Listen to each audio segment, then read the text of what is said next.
अताउल्लाह अबू अमर जनूनी एक रोहिंग्या मुसलमान army leader है जो बर्मा में मुसलमानों की हुकूक के लिए लड़ता है।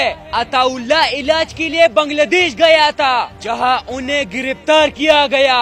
सबसे पहले तो मैं इस बात का मजम्मत करता हूँ। अब रोहिंग्या के लोग इस पर बहुत परेशान है क्योंकि अताउल्लाह उनके लिए एक मसीहा से कम नहीं था।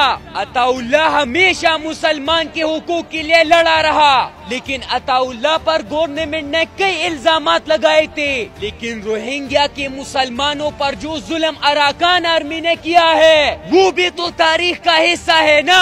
मुसलमानों के बस्तियों को जलाना, मुसलमानों को जिंदा जलाना, मुसलमानों को बेघर कराना, बच्चे मारना, जवान शहीद कराना, इतना जुल्म जो तारीख कभी नहीं भूलेगा अराकान हुकूमत ने मुसलमानों पर किए हैं। अताउल्लाह अबू अमर रोहिंग्या के मुसलमानों का सहारा बना और उनकी बदली के लिए अराकान आर्मी से लड़ा, जिसमें नुकसान तो बहुत हुआ लेकिन मुसलमानों को एक उम्मीद तो मिल गया।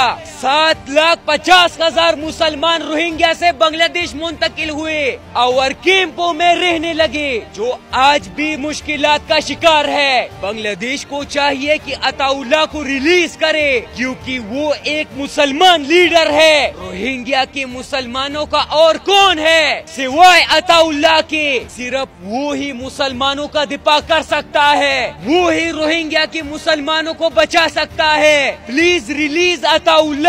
ही is a Muslim army leader. Ataullah Abu Amar जुल्म के खिलाफ लड़ रहा है, जालिम के सामने खड़ा है, मुस्लिम कम्युनिटी के लिए खड़ा है। ही इज अ लीडर। अगर अताउल्लाह मुजरिम है तो अराकान आर्मी जिसने मुसलमानों को कत्ल किए, जिंदा जलाए, अराकान आर्मी तो सबसे बड़ी मुजरिम है। फिर रोहिंग्या मुसलमानों का जीना हराम किया हुआ है अराकान आर्मी ने। लिहाजा बांग्लादेश गवर्नमेंट को चाहिए कि वो इस मसले को संजीदा ले और अताउल्लाह अबू अमर को रिलीज करे क्योंकि रोहिंग्या मुस्लिम कम्युनिटी का कोई नहीं है जो उनके लिए दिफा करे, उनकी जानों की हिफाजत करे। बांग्लादेश को चाहिए कि रोहिंग्या के मुसलमानों को और परेशान ना करे, उनके साथ कोऑपरेट करे क्योंकि मुसलमानों की हिफाजत लाजमी है, मुसलमानों को बचाना लाजमी है। This is the all Muslim responsibility.